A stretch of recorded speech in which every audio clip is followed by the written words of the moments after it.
Just playing the intro right now. Just make sure this is all good.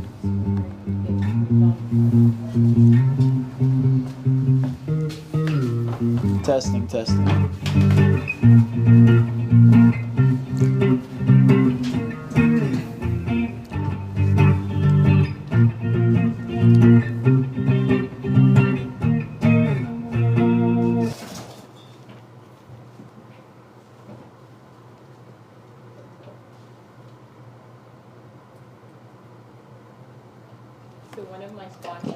Happy New Year, everyone, from Coast to Coast Sports, the only show for the fans, by the fans. I'm Michael Fiumefreddo, and I have a couple special guests in the studio today. Well, starting off with the not-so-special guest, Mike Zarelli, who texted me this morning knowing I was going to do the TV show, and is like, oh, can I come in? I'm like, yeah, sure, why not? But my dad's also here, another Michael, so we have three Mikes currently in studio. And they might not like to hear what I'm going to say about their Giants, but we had a lot of good news to kick off this first week of 2021, and it comes to the sports world. Starting off with Devonta Smith, the wide receiver from Alabama, winning the Heisman. He's the first wide receiver of the century, I believe, to win this award. And he's joining the footsteps of guys like Mark Ingram and Derrick Henry, who hit 2,000 yards this season for the Tennessee Titans. But those guys, both Alabama skill position players, have won the Heisman in the last 11 years. Now, it could include Reggie Bush in this conversation, the USC guy, but we all know that the Heisman Committee doesn't really recognize him as a Heisman, but in the hearts of all the USC faithful, he's a Heisman winner in our hearts. Speaking of USC, though, we've had a lot of bad news recently, but there was some light in the start of the 2021 tunnel when Corey Foreman, the number one recruit from Centennial, California, committed to the school after decommitting from Clemson a few months ago. Looks like he's going to bolster up our defensive line over there. And Rayshawn Davis, a four-star recruit out of Mater Dei High School, is one of Corey Foreman's best friends. And it's been considered them to be a package deal, so it looks like we could pick up another four-star recruit in the near future as well. His commitment will be back over in February. And, of course, the best news of all in 2021 so far is that the Jets have confirmed that they've parted ways from head coach Adam Gase. And of all the things, even though we knew this was coming, it's still like the best news ever. It's like Christmas all over again. When you think about a guy who went 9-22 as his head coach in New York, many fans were saying that he kind of ruined our franchise guy, Sam Darnold, after 2 years of having him. He was supposed to come in and be this quarterback guru, this offensive guy, and the offense just looked even worse under him than it did with Todd Bowles. But as expected, it's still great news, and we're going to talk about who's going to fill the Jets coaching job and the other 5 vacancies in the NFL. But I wanted to start off with a guy that right now is probably safe, but his job could be on the chopping block soon, and that's sports' biggest enemy right now, Mr. Doug Pederson, head coach of the Philadelphia Eagles. Now, they played on Sunday Night Football against the Washington football team. For Washington, it was simple. They win and they're in the playoffs. For the Eagles, though, if they were to win, they would probably move up to the 9th pick in the NFL draft instead of having the 6th pick. And the New York Giants, who beat the Dallas Cowboys earlier on Sunday, would get into the playoffs. So what Doug Pederson did was pulled Jalen Hurts, his starting quarterback, who wasn't playing the greatest game, but definitely not enough to bench him. He pulled him for third stringer Nate Sudfeld, who's been on the team for a while, just never really got the chances. He said, oh, he's deserved some snaps in practice, so, it's the last game of the season, whatever. But you can tell what he was doing. He was obviously tanking, trying to get a better draft pick, whatsoever. But apparently the players on the Eagles and the fans, of course, around the league weren't too happy by this. I heard reports that 2 players on the Eagles' defense reportedly had to be held back from attacking their coach when Jalen Hurts was pulled. And now Carson Wentz, the guy that really brought them to a Super Bowl a few years ago, he's now asked for a trade. He's out of here. He doesn't want to have a quarterback competition with Hurts. So there's going to be a starting of a rebuild here, and I think guys like Zach Ertz, the longtime tight end, start to know it. As he sat on the field well until the night, 1 a.m. I think was when he left. There were reports he was just sitting there alone, crying. not really wanting to leave the team that's had him for years. Now, a lot of people are saying they tanked to get the 6th overall pick instead of the 9th. Now, realistically, what are you going to get out of moving up 3 draft slots? And the most important thing you're going to do with that is have to pay your rookie player more money. So I don't really see the interest in really moving up when you can win a game against a divisional opponent, keep them out of the playoffs. But I think the goal wasn't to tank for a better draft pick. It was to keep the Giants out of the playoffs. Now, hear me out on this one, because it sounds ludicrous, but when you're leading a game, which they were in the third quarter, on national television, Sunday Night Football, against a division opponent who you're trying to keep out of the playoffs, you obviously go for the win. And if I were the head coach, I would want to keep the division rival out, maybe get another win, get the morale up. Keep in mind, the Washington football team did start off the year with a win against the Philadelphia Eagles. So there's some revenge that could go in there. But when you think of the rivalries, the great ones in the NFL, Eagles-Giants is definitely up there, along with Eagles-Cowboys and Giants-Cowboys. I don't really see the Washington football team really fitting into that division as well as the other teams do in terms of rivalries. So keep with that in mind. Are you telling me that if a few years the Bears, they're not in the playoffs, but they're playing the Vikings on Week 17 and they have a chance to keep the Packers out of the playoffs? What do you think they're going to do? What do you think the fans of the Chicago Bears would want their team to do? Would they say, we can lose and move 2 spots up in the draft? Or, let's say screw you to Aaron Rodgers and we're going to keep him from winning another ring and having us watch on the couch. I think fans would be totally fine with that. I don't think they would make the tank as obvious as the Eagles did. But I think what their plan was very simple, and they came into this game knowing that. And Doug Pederson, honestly, props to him. He laughed most of this off. He was having a good time. He knew exactly what he was trying to do. Could have cost him his job in the end, but he knew what he was going to do. And I think it'll be great to see Alex Smith getting into the playoffs. Now, while Doug Pederson still has a job in Philadelphia, there are 6 teams who are planning on moving away from their head coach and have fired them already. Some of these teams even have general manager vacancies, but we're going to focus on the head coach because that's the one you hear most about. That's where most of the buzz and the rumors come from. So we're going to play a little game called Best Fit.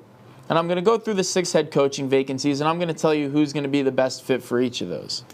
So we'll start off in Detroit. The Lions fired Matt Patricia mid-season, and with Matt Stafford looking at the back 9 of his career, really, you start to wonder if it's time for a rebuild. I think they're in rebuild purgatory right now. And what that means is you don't want to go full rebuild. You don't want to tank like the Jets and the Jaguars have done, but you also don't want to compete for a playoff spot or try and get in that last wild card spot like their division rivals, the Chicago Bears.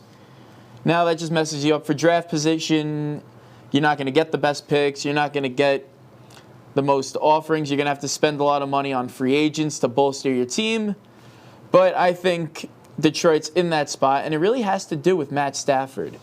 And when you look at a guy like Matt Stafford, he's only 32 years old. He's been in the league for 11, 12 years now.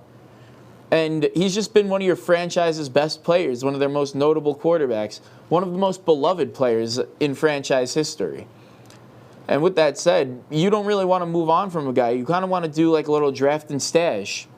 They currently have the 7th overall pick in the NFL draft this year, and guys like Zach Wilson might be there, Kyle Trask. I can see Mac Jones maybe making a jump with a big game in the national championship. Or even they take a chance on North Dakota State's Trey Lance. But you want those guys to really sit. They're not ready to be starters in the NFL right away. You want them to sit for a few years, maybe learn behind one of the best in Matthew Stafford, learn what it really means to be a Detroit Lion. And as for coaching, though, you're not looking to bring in a guy that he's going to bring in all these new ideas. Nobody's even going to hear this guy unless they've really followed college football or just looked at some of these random coordinators that might be up for a job this year. I think they go with a well-known name, a guy that's going to really just bring a sense of like happiness to the team, and it's going to be a guy that's been to the NFL before, been to the playoffs, and can definitely, although they're trying to rebuild, maybe give a couple wins here and there, keep the fan base happy, keep the tickets selling. And no, I'm not talking about Jim Harbaugh, because I'm sure everyone over in Michigan wants him to go as far away as possible. I'm talking about Marvin Lewis, the former Bengals head coach.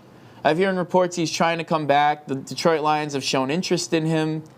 I think what they're looking for is a guy that's just going to come in for a few years, a short-term answer, give the team some wins, but all in all, just try and keep them low in the rankings and not really cause much to happen, and a few years later, he'll be gone. So I think Marvin Lewis really fits that bill for them. He's not a guy that's going to come in here, win now, but he's also not going to be a guy that's going to have to rebuild the entire roster. Now, the Atlanta Falcons, I think, are in a very similar situation as Detroit, but just a lot easier for them. I mean, you look at their team, they have the higher overall draft pick at number 4, where a Georgia native, Justin Fields, could be available. You got intriguing young talent on the offensive side of the ball. You got Calvin Ridley, Russell Gage, Hayden Hurst, and then guys like Deion Jones on defense. And your quarterback, Matt Ryan, is 3 years older than Stafford and towards the end of his contract, so he'll be much easier to move on from, although he is a former MVP. And you don't really have the cap room here, but you got a bunch of day 3 draft pick, which the right coach and the right GM can turn into great value. And in their division, they're getting rid of guys like Drew Brees. He's got only a few years left. Tom Brady in the same boat. So this is a team that can really spark their rebuild right now. They got a lot of talent already, and they can just, maybe if they figure out how to win in close games, they can really make a run for the playoffs in the near future. So I'm going to go with a guy, Tennessee Titans offensive coordinator Arthur Smith, because I think when you talk about teams that have won close games in the past, you look at the Titans. And look at what they did last week. They marched down the field with 40 seconds left and kicked a game-winning field goal. So I think in terms of offense, Arthur Smith is a guy that knows what he's doing. I think he knows how to develop a quarterback. We've seen what Brian Tannehill's done with him. And I think he's got a great offensive mind and can really help a team that's got tons of weapons, including Julio Jones and Todd Gurley, who are a little older than the guys I mentioned earlier, but can definitely still make an impact. I think this is a team that starts their rebuild this season, and they'll be back in playoff and maybe even Super Bowl contention in just a few years. Moving on to the Texans, who I think, in terms of winning now, they're the best option for any head coach. You got a guy, Eric Bieniemy, out in Kansas City, won a Super Bowl last year as offensive coordinator. Many of his own players have even lobbied for him to have a head coaching job. So if I'm a head coach coming off a Super Bowl victory, maybe even 2 this year, I'm not going to a team like the Jaguars or the Jets where I'm going to have to build the entire team from scratch. I want to go to a team that's got a quarterback in Deshaun Watson, that's got a pretty good defense, although a lot of guys are getting up there in age. But I want a team that's got the talent to win now. And their division in the AFC South is probably one of the weakest. When you talk about a guy like Deshaun Watson, though, he's one of the better quarterbacks in terms of improvising and overall just throwing the football. And he's got a lot of Mahomes' traits in that sense. So I think for Eric Bieniemy, this is the perfect fit. He's not going to want to go to a team that's got no quarterback or a young quarterback. He's going to want to go to a team that's going to win now. And really, if he's trying to prove that he could have been a head coach years ago, this is a great place to start. Now let's talk about the Jets, who I threw out Joe Brady's name in there a week ago, and I'm sticking with that. I really loved what he did in Carolina this season, although he's only been there for 1 year. And the Jets, they tried to bring in Adam Gase, who was supposed to be this quarterback guru. Why not bring in Joe Brady? Look at his resume. You have Joe Burrow, who at LSU threw for 60 touchdowns and won a Heisman. Then you got Teddy Bridgewater, who was supposed to be the glue guy going into the season for maybe Trevor Lawrence or Justin Fields. And now it looks like he could be the starting quarterback there for at least the short term, maybe 2 or 3 more years. I think he also gets the most out of his skill position players.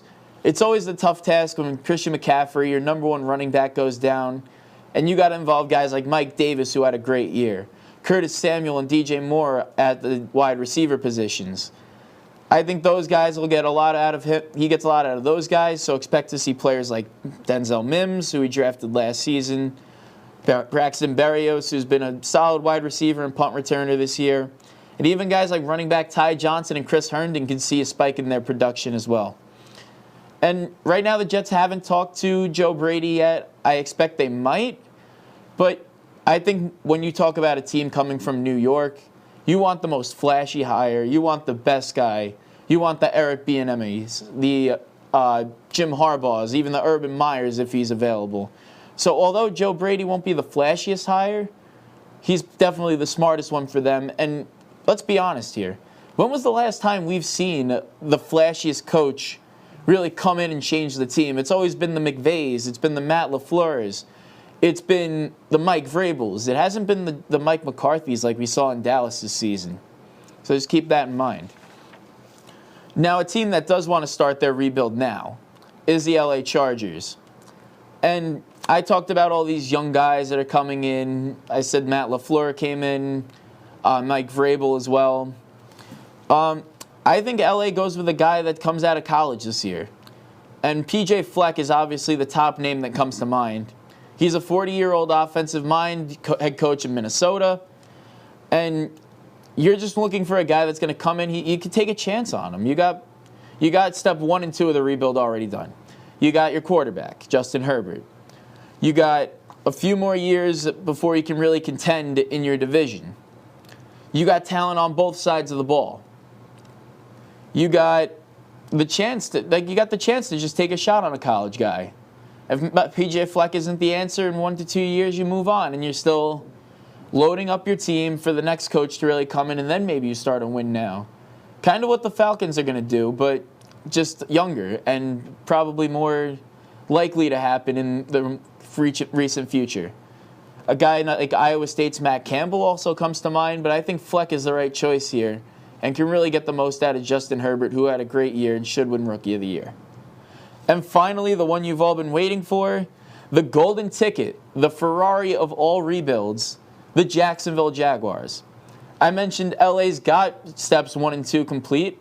They're about to have steps 1 and 2 complete after April, most likely. First of all, you got Trevor Lawrence in the bag. He's going to be the number 1 overall draft pick. He's going to be the guy that leads your team for the foreseeable future. You have a whopping $81 million in cap space. That's just ridiculous. It's the most in the league, so you can bring anyone in, anyone you want. You promise them you're going to play with Trevor Lawrence. I think they're sold and on your team in an instant, no matter what you pay them. Now, I read the reports yesterday, and it said Urban Meyer is apparently the leading frontrunner for this position. Now, I've talked about Urban Meyer most of the time when I was back at USC on my podcast, The Scoreboard, and we always said, look, he's at Fox Sports right now. He's happy with what he's doing. He's not going to come to USC because it's not that job that's going to get him back to where he is. This Jacksonville Jaguars job is that job for him. And it pains me to say it because we want Clay Helton gone at USC. We want Urban Meyer so bad, but it's not the right choice for him. Jacksonville is. So if I think Urban Meyer's interested in coming back to coaching, he'll do a phenomenal job in Jacksonville and could maybe bring them a Super Bowl or two. It should be interesting to see what Trevor Lawrence does after being touted like the next best prospect since John Elway. But those guys, we won't even find out until maybe even after the Super Bowl. You know, a lot of the guys I mentioned, their teams are in the playoffs right now. They can't even be interviewed yet. So we're going to talk about these playoff teams. And I've been teasing it for weeks, just all the different tiers and rankings I had of these teams. This is my first week of the playoff rankings. And I said I was going to get a little tighter with who I was picking and stuff. I moved a couple teams down that even won this week or moved up in draft position. I moved some teams down I moved some teams up after even losing. But here's what I got right now, and I'm just going to run through each of these teams. This is the first year we got 14 teams in the NFL playoff, and what's crazy is half the field didn't make the playoffs last season. We talk about the obvious ones like the football team who made a name for themselves this year. I used that joke early on when I started this show. The Browns and Colts as well with Phillip Rivers at the helm. The Bears are back after the double doink. And you got teams like the Rams who made it to the Super Bowl 2 years ago. The Steelers who had a bad year with a lot of injuries last season. Tampa Bay and Tom Brady are back. So it should be interesting to see how they go up against teams like the Packers, the Chiefs, the Seahawks, the Saints that have been there year after year. But we're going to have to start off with the lowest of the low, and that's the competitive tier. We had the Washington football team in the bottom. I think the Alex Smith story was great, but I think it's time for it to come to an end this season. You know, they're the only team under 500, and they got Tom Brady in the first round. Now, Tom Brady, in the last 3 weeks, he's gone up against teams that have sub-500 records, and they've gotten 30 points in all 3 of those games and 40 points in 2 of those. So you look at the team last week, the Washington football team, where Alex Smith didn't look 100%. He struggled against the Eagles team and almost threw away the playoff chances. And they got to go up against a team like Tom Brady, who's been red hot, and we'll talk about them when we get to the big dogs in this playoff ranking. So I think Washington's one and done. Same for the Bears, but it's a little different because Mitch Trubisky has to have his prove-it year. You know, Matt Nagy, a lot of people want him fired out in Chicago, but they're going to stick with him for one more year. He'll probably be on the hot seat. Trubisky as well. A lot of teams wanted him to draft a quarterback. They stuck with Trubisky, benched Nick Foles, who they signed. But how powerful is this offense? Can they keep up with Drew Brees and the Saints this week? Should be an interesting story to keep up with, especially if Kamara doesn't play. Now we're going to move on to the fringe contender tier. And this one's actually interesting because you got the Browns and the Steelers of the AFC North and the Titans and the Colts of the AFC South. So let's start with the AFC North because the Browns and Steelers have to play each other for the second consecutive week back at Heinz Field. Big Ben should be coming back for them. Baker Mayfield's first playoff start. But the big catch is, and the biggest news out of all this, is that 5 Browns head coaches, including head coach Kevin Stefanski, won't be allowed on the field. They all came tested positive for COVID. Now, they won last week, but Mason Rudolph was the starting quarterback. You know, this was a win-and-get-in kind of situation, and the Steelers were already locked into their spot. So there was really no motive there. It's the playoffs. Ben Roethlisberger knows what he's doing. I think we'll see the Browns lose this game, which is why I have them lower in the rankings. And the Steelers, on the other hand, I think they're getting ready to snap out of the funk they've been in. They lost 4 of their last 5 games. Juju Smith-Schuster's been dancing on logos, scoring touchdowns, doing the Corvette. You know, the TikTok dances, him and Chase Claypool over there making TikToks. Instead of really focusing on the game, maybe, I don't know. But I think once they win this week, that we're going to see a complete different Steelers team, maybe even the one that was 11-0 to start off the year. I think the defense gets a hold of Baker Mayfield this game, and Ben Roethlisberger and that offense just keep up with the points. Moving on to the AFC South, the Colts with Phillip Rivers. How long is he going to be in charge there at the helm at quarterback? You know, he's getting up there in age. They brought him in on a 2-year deal, I believe. Is he going to be there next year? Most likely they'll keep him, but I mentioned earlier Carson Wentz is on the trade block, demanded a trade. Frank Reich is the head coach over there, and he was the offensive coordinator in Philly when they won the Super Bowl. So there's the connection there, and a lot of people have linked Carson Wentz to the Indianapolis Colts. So we'll see how this week goes for them. They take on the Bills, who have been really tough this year. And will this be Phillip Rivers' last game in Indianapolis? Probably not, but it's something to look for. And the Titans, on the other hand, I had them in the contender tier earlier to start off the week, but I've just been watching them the past couple weeks, and their defense just doesn't look great. Let's take a look at their last month. You know, you got the Browns they lost to. The Browns put up 41 points. They gave up 25 points to a very weak Detroit Lions team. Then they put up 40 to Green. They gave up 40 to Green Bay. Lost. They only scored 14 in that one on Sunday Night Football. And then last week they almost lost to their rivals, the Houston Texans, who put up 38 points. And it was a great game for them. They played phenomenal. Derrick Henry had 250 rushing yards to get him over that coveted 2K mark on the year. But they're going up against a Ravens team who's in the next tier, and we'll talk about them next, but they scored 30-plus points in all 4 of their last 5 games. So definitely not, and the game they didn't, they put up 27 against the New York Giants, who have a pretty good defense. So that's going to be that's a rematch game, which we'll talk about when we get to the Ravens right now in the contender tier. Now, Lamar Jackson, been in the league for 3 years, never won a playoff game. It's crazy he's won an MVP award before he's won a playoff game. This is a rematch now of last year's game where a lot of teams had Lamar Jackson going to the Super Bowl, and he straight out got blown out by this Titans team. Now, when I look at this team and why they're not in one of the higher tiers, record has something to do with it, but I see a great defense. I see an offense that keeps defensive coordinators guessing.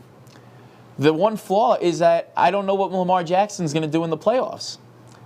So we're going to have to look to see what he does there. They do have very tough matchups coming up, and I don't see this team as a Super Bowl elite contender yet, just because they got to face the Chiefs. They might have to face the Steelers, who give them trouble every time, and they're going to have to face the Titans this week to even think about those other teams. But then we got the other 2 teams in that division. I'll start with the Rams because they're my sleeper team, and I've said this since week 1. They beat the Seahawks and the Bucs.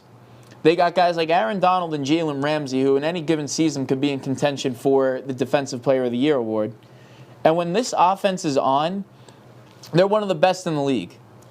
You know, you see Jared Goff really fall off in some games, isn't the greatest, but then in other ones, he's shown why he's a number 1 quarterback taken in 2016. Then you got guys like Cooper Kupp, Robert Woods on the wide receiver position. Cam Akers, if he's healthy, he's going to go this week and play phenomenal. And they've beaten the Seahawks, like I mentioned, they beat the Seahawks, who they play this week. And Sean McVay, you talk about young guys, young head coaches. He's not new to this stage, although he missed the playoffs last year. He was in a Super Bowl 2 years ago, coaching against one of the greatest, Tom Brady. So that'll be an interesting game to watch, but I'm really concerned about the Saints, too. And I have 2 questions for them. What's up with Alvin Kamara? Is he playing this week? He had COVID last week. So did all the other running backs on the roster. And are they going to choke again? You know, we saw the Miami Miracle. We saw the Miami Miracle Part 2 when Kyle Rudolph caught a touchdown. We've seen everything. We've seen the Rams when they made it to the Super Bowl, the questionable non-call there. But if this is the year they choke, I think it's all over from here. You snap into a rebuild as quick as you can. You got no cap space. You got a 41-year-old quarterback who's probably playing his last games either this year or next. Drew Brees was out with a rib injury for most of the year. Remember that. But they are going all in on this season. They got the talent to do it. I just don't know what to expect from them in the playoffs. Now, the one thing I did mention before we get into the Tampa Bay Buccaneers and the elite category is they've beaten them twice this year. So that's definitely a storyline to follow if Tom Brady can get over the hump. Maybe 3rd time's the charm for him. But that's probably going to be their go-to matchup to really see if they can be a Super Bowl team this year. And now, finally, we've made it to the big dogs. We got the elite tier. I said we'll start off with the Bucs. They are red hot right now. And I said it 3 weeks ago that they would be red hot coming into this playoffs. 30-something points against Atlanta 3 weeks ago, which they came back and won. They benched Tom Brady at halftime, and Detroit still put up 40. And then they put up 40 again against Atlanta this week and kind of just blew them out in the second game around. So I do think this game is that they're playing the Washington football team. Should be a cakewalk for them. Maybe just a tune-up for the playoffs. This New Orleans game does scare me. I could be a little worried about Green Bay and Seattle for them. But this is Tom Brady. New team, new weapons. He's had one of his better career years, especially at a plus 40 age. And I think this is a team to watch out for. And that's why I have him higher than most of the other experts and analysts out here. But this is what the fans think, you know. We're not going off what the experts say. And who knows, maybe we're going to be right, because I've been right a lot this year. Not to, toot my own horn, ring my own bell. There we go. But I admit when I'm wrong, and I also brag about when I'm right. So, moving on to the Bills, though. The Buffalo Bills, I have a weird feeling about this team too. They're very talented. The emergence of Josh Allen has been phenomenal this year. Not only is he an MVP candidate, he's also the lock for most improved this year. So I think you're throwing this team, which is a very talented roster. Even the bench players destroyed the Miami Dolphins, who were fighting for a playoff spot last week. You added Stephon Diggs. You added guys like Cole Beasley, who had a pretty good year to start off the season. We've seen Devin Singletary and Zach Moss as the running back duo there play pretty well. And my biggest question for them is, can they beat the big dogs? Can they hang with them? We know they've beaten the Seahawks, which early on in the year was an upset. They beat the Rams in week 2, which the Rams almost did come back in that game. They beat the Steelers. They were one of the first teams to beat them this year. But they lost to the Cardinals on a DeAndre Hopkins Hail Mary, the Hail Murray as it's often referred to. They were almost a playoff team, so I'll count them. They lost to the Titans, who were in the playoffs, and they lost to the Chiefs. So they're going to have to face those teams again, most likely. And are they going to be good enough to win the second time around, or are we just going to see them crumble like they have against these better teams?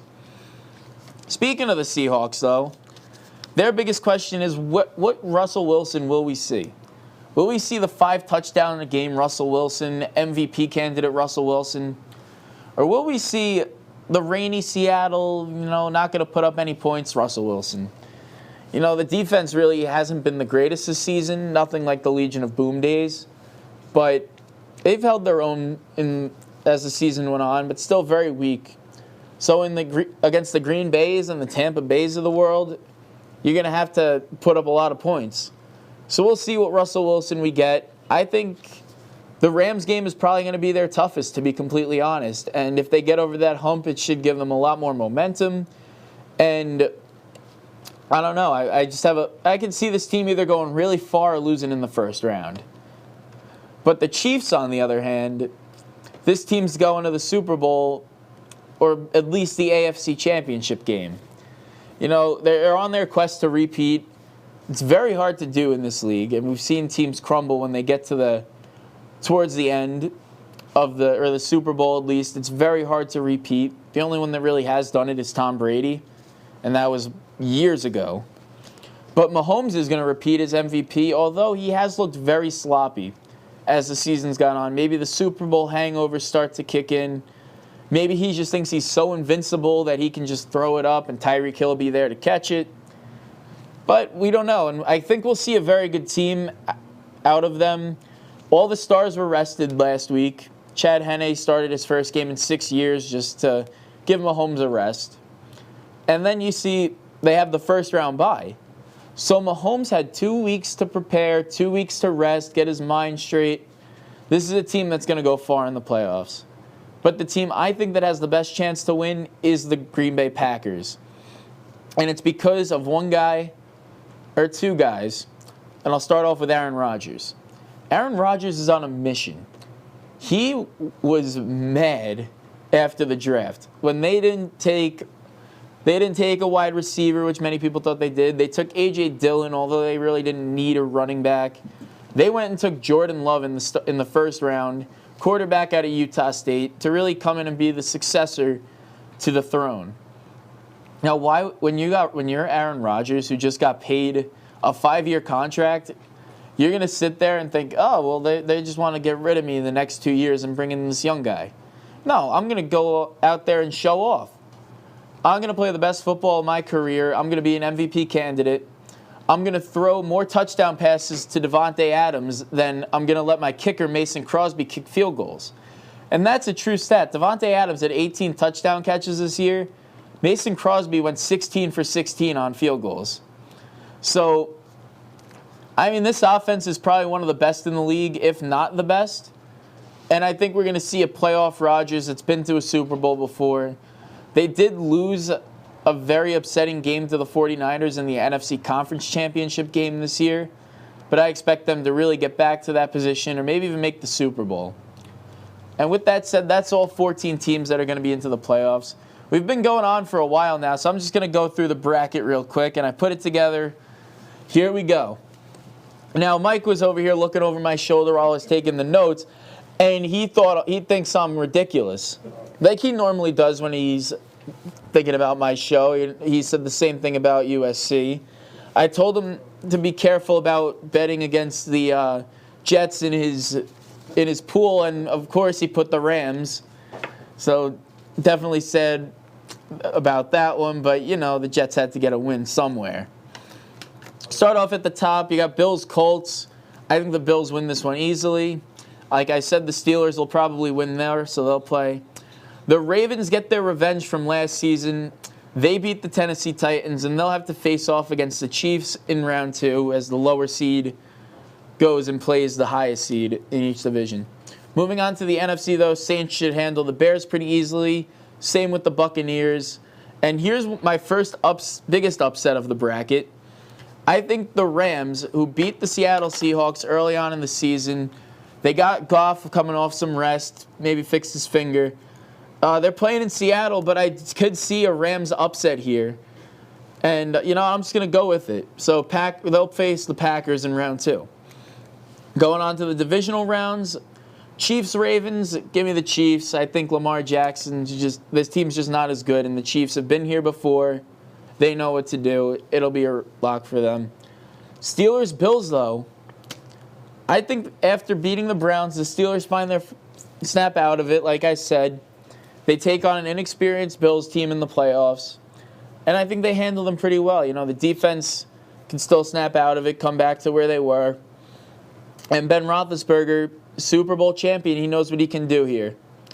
On to the NFC divisional round, Packers-Rams. I think the Rams do get knocked out by the Packers. And Tom Brady, it is third time's a charm for him. He'll beat the Saints and go on to face Aaron Rodgers in the NFC Championship, where this is a battle we've anticipated for many years, but I think Aaron Rodgers gets the better of him this season. On to Chiefs and Steelers, though. Like I said, Patrick Mahomes has been very, very sloppy in recent weeks, and the Steelers' defense is probably one of the better ones they've faced. So I think the Steelers pull off a big upset here, and will face the Packers in the Super Bowl going into 2021, February 5th, I believe, somewhere around there. And my pick for the Super Bowl champions of 2021 is the Green Bay Packers. So take it as you want. Call me crazy. I know you guys like to really rip on me the next day after when you listen to the show. But those are my predictions. I think we're going to be pretty shocked at how this year turns out. I think it's still anyone's ball game, but the Packers just have the best team in my eyes. That's going to wrap up today's show. We went pretty long today, over 30 minutes, but that's going to do it for us. We'll be back Saturday on Spotify. You can check out the podcast there and today's episode. I know my mom says she likes to run and listen to podcasts, so I've recommended the show to her, although she really should be watching no matter what. And some of my other friends out there do the same, and if you're looking to check out a different perspective of sports news, why don't you check us out on Spotify as well as YouTube. But once again, I'm Michael Fiumefreddo signing off from Coast to Coast Sports, the only show for the fans, by the fans.